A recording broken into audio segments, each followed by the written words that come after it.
We've known about saline seeps out west for a long time. There's some that are just going to be there. I remember working as a young research associate at SDSU supporting Drs. Gelderman and Woodard and Jim Gerwing. And I remember folks asking Jim and Ron and Howard about these white areas appearing in fields.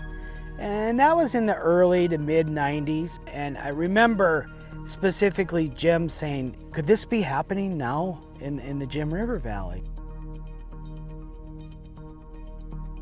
Every soil has salt in it, and it was the very worst of the worst that showed the problem first. And so we've had this development. As we get a wetter climate period, more salts appear. And as we dry out, that natural rainfall takes it back into the soil. That's the natural formation of those soils. And so this salt layer is at a depth from the soil surface based upon that precipitation balance, if you will. Not too much, just the right amount, and that's where the salts kind of hang out. And because we've elevated the water table, we've enabled those salts to come back to the soil surface.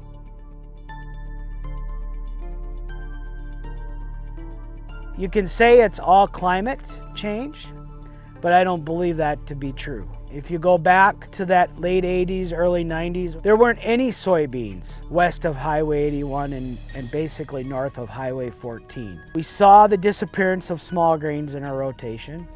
We saw a consolidation of livestock on the plains. Every farm had an alfalfa enterprise. Every farm had a generous amount of pasture. So what has helped us to do that? And I believe it is the resources to buy the equipment to convert massive amounts of grassland to cropland overnight. A well-spoken producer I know says it this way: farmers are receiving market signals to do certain things.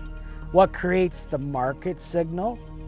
Well, it's the support from the system. So is it anyone's specific fault? No, it's not. It's a societal problem.